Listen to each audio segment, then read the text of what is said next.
Bayangkan kalau kau boleh buat RM5,000 sebulan hanya dari rumah sambil jaga anak, masak dan rehat depan TV. Kedengaran macam mustahil, tapi sekarang ribuan orang dah buat. Sebagai virtual assistant atau VA, VA ni bukan kerja pelik. Dia macam pembantu peribadi, tapi semua kerja dibuat online. Jawab email, urus media sosial, kemaskini jadual, semua benda kecil yang business owner tak sempat nak buat sendiri. Dan benda paling best, kau tak perlukan ijazah pun. Kau cuma perlukan laptop, sambungan internet dan sikit kemahiran asas macam boleh type cepat, pandai guna email dan tahu sikit-sikit pasal media sosial. Sebab tu kerja ni sesuai gila untuk suri rumah, student ataupun sesiapa je yang nak income tambahan tanpa perlu keluar rumah. Zaman sekarang ni lagi senang sebab AI boleh bantu kau buat kerja VA dengan lebih cepat dan mudah. Kau tak perlu susah-susah fikir ayat nak tulis email atau nak buat jadual. AI boleh bantu generate semua tu. Macam aku sekarang, banyak task yang VA buat dulu secara manual, sekarang dah boleh automate dengan AI.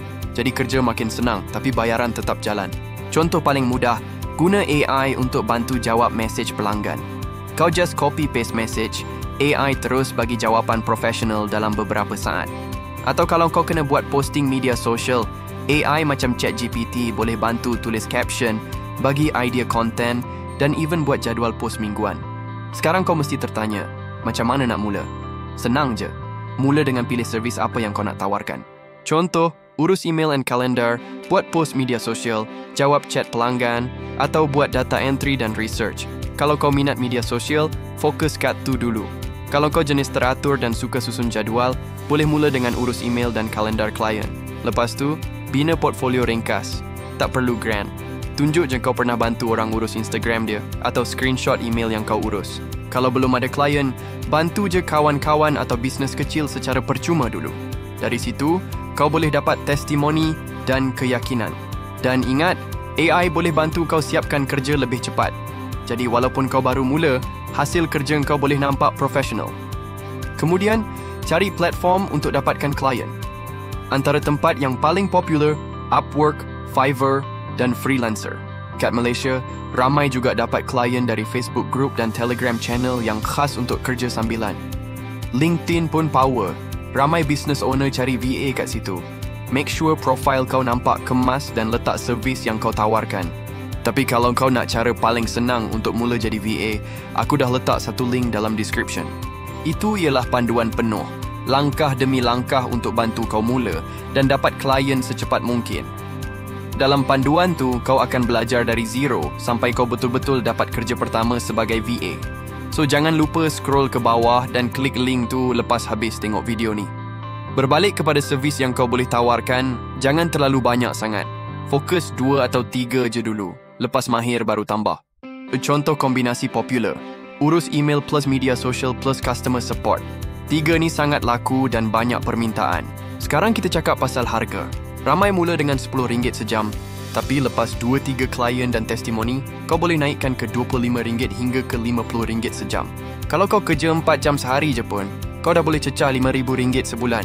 Dan tu pun kerja dari rumah sambil layan anak dan masak. Yang penting konsisten. Ramai yang mula semangat tapi lepas seminggu terus give up sebab tak dapat klien cepat. Ingat, semua benda ambil masa. Tapi kalau kau ikut panduan yang aku letak dalam description tu, kau akan tahu jalan pintas dan tips elak kesilapan. Ramai yang dah guna panduan tu dan berjaya. Kau pun boleh jadi yang seterusnya. Dan jangan lupa nama AI sekarang sangat membantu. Guna tools macam ChatGPT, Notion AI dan Canva untuk siapkan kerja dengan cepat. Tak semestinya kau buat semua kerja sendiri. Banyak benda boleh automate atau minta AI bantu sediakan draft. Contohnya, kalau klien suruh buat report, kau boleh guna AI untuk susun ayat dan isi kandungan. Kau cuma perlu semak dan hantar. Lagi satu tips, bila kau reply klien, guna bahasa profesional. AI pun boleh bantu tulis email balas yang nampak pro. Satu perkara yang ramai tak tahu, VA ni bukan kerja murahan. Banyak bisnes sanggup bayar mahal sebab kerja VA menjimatkan masa mereka. So kalau kau buat kerja dengan baik dan cepat, klien akan ulang ambil kau setiap bulan. Income jadi stabil. Kau pun tak perlu risau sangat nak cari klien baru setiap minggu. Fokus jaga klien sedia ada dengan servis yang tip-top. Satu lagi cara nak dapat klien ialah dengan buat simple website atau profile. Letak servis, testimoni dan cara nak contact kau. Kalau tak pandai buat website, boleh guna Google Sites atau Linktree dulu. Asalkan ada tempat orang boleh tengok servis kau. Setiap hari cuba engage dalam Facebook group atau platform freelance. Bila nampak job sesuai, terus apply dengan ayat yang menarik. Contoh, "Hai, saya VA dari Malaysia. Saya berpengalaman urus email dan media sosial. Saya boleh bantu anda fokus pada bisnes. Saya uruskan yang remeh." Simple, tapi meyakinkan. Bila klien nampak kau ada effort dan nampak profesional, mereka akan reply. Ingat, dalam dunia freelance, yang rajin akan menang. Yang konsisten akan berjaya. Kalau kau ada masa 1-2 jam sehari pun cukup untuk mula bina kerjaya sebagai VA. Dan bila kau dah ada income sendiri, kau akan rasa lebih bebas. Tak perlu lagi harap pada satu sumber pendapatan je. Lagi-lagi kalau kau seorang suri rumah, ini peluang terbaik untuk bantu keluarga dari rumah je. Student pun boleh mula awal. Lagi cepat mula, lagi banyak pengalaman kau kumpul. Kau bukan sekadar buat duit, tapi bina skill yang akan kekal berguna sampai bila-bila. Ingat, semua bermula dengan satu langkah. Tengok description video ni sekarang dan mula ikut panduan yang disediakan. Jangan tunggu sempurna baru mula. Mula dulu, sempurna kemudian. Kalau kau rasa video ni bagi semangat, jangan lupa share dengan kawan yang tengah cari kerja online. Jom bina kerjaya dari rumah, guna kuasa AI dan mula buat RM5,000 sebulan secara konsisten. Scroll sekarang dan baca description. Itu langkah pertama kau menuju kehidupan yang lebih bebas.